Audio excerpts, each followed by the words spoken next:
அன்பு நண்பர்களே, இன்னைக்கு அன்னை சமையல்ல பார்க்க போறது பூரி சப்பாத்திக்கு சூப்பரான சைட் டிஷ் உருளைக்கிழங்கு கறி. ரொம்ப ஈஸியா செஞ்சிடலாங்க. வாங்க எப்படி செய்யறதுன்னு பார்க்கலாம். முதல்ல 4 உருளைக்கிழங்கு வேக வச்சுக்கலாம். இப்ப மூடி போட்டு குக்கர்ல இருந்து 5 விசில் வந்தோம்னா இறக்கி வச்சிடலாம். கடாயில தேவையான அளவு எண்ணெய், 1 பிரியாணி இலை, 2 பட்டை, 1 கிராம்பு, 1 ஏலக்காய், 1/2 டீஸ்பூன் சீரகம்.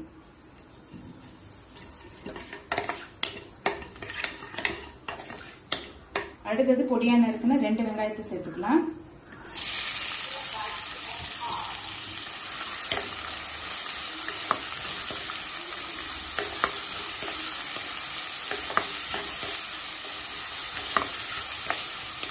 வெங்காயம் நல்லா கலர் மாறுற வரைக்கும் வதக்கிக்கலாம்.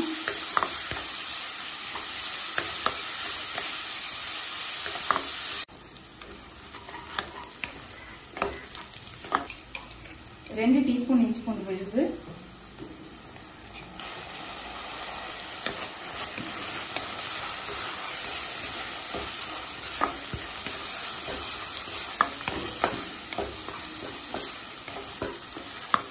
இந்த பொட்டேட்டோ கறி பார்த்தீங்கன்னா பூரி சப்பாத்திக்கு மட்டும் இல்லைங்க, கீ ரைஸ் தேங்காய் பால் சாப்பிட்டு ரொம்ப நல்லா இருக்கும். 1/4 டீஸ்பூன் மஞ்சள் தூள், 2 டீஸ்பூன் மிளகாய் தூள், 1 டீஸ்பூன் தனியாத்தூள், 1 டீஸ்பூன் கரம் மசாலா, 1 டீஸ்பூன் சீரகத்தூள்.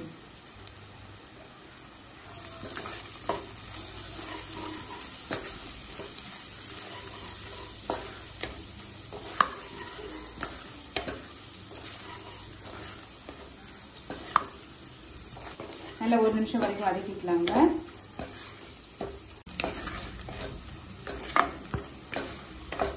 மிளகாத்தூள் வாசனை போக 1 நிமிஷம் வரைக்கும் நல்லா வதக்கியாச்சு. அடுத்தது 2 தக்காளி,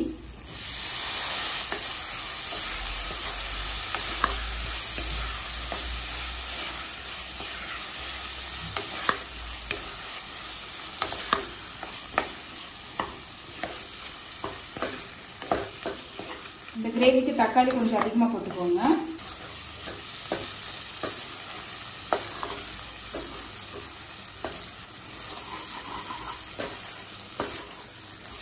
தக்காளி பாருங்க நல்லா வதங்கிடுச்சு. 1 கப் தண்ணி சேர்த்துக்கலாங்க.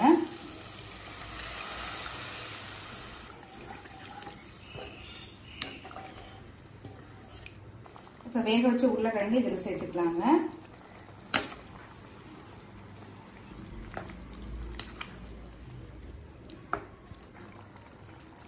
தேவையான அளவு உப்பு. எல்லாத்தையும் நல்லா மிக்ஸ் பண்ணிக்கலாங்க.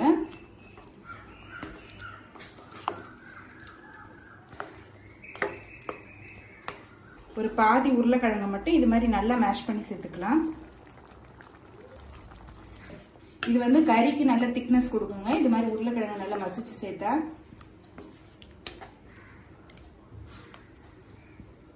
இப்ப மூடி போட்டு நல்லா எண்ணெய் பிரிஞ்சு வர்ற வரைக்கும் வெயிட் பண்ணலாம்.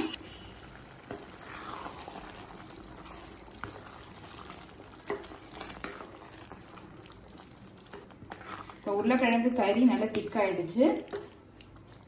இறக்க போடுறதுக்கு முன்னாடி 1/4 டீஸ்பூன் சாட் மசாலா சேர்த்துக்கலாம்.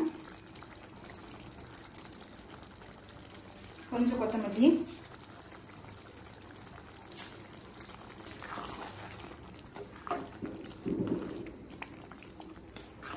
பொட்டேட்டோ கறி ரெடி ஆயிடுச்சு. சர்வ் பண்ணிடலாம்.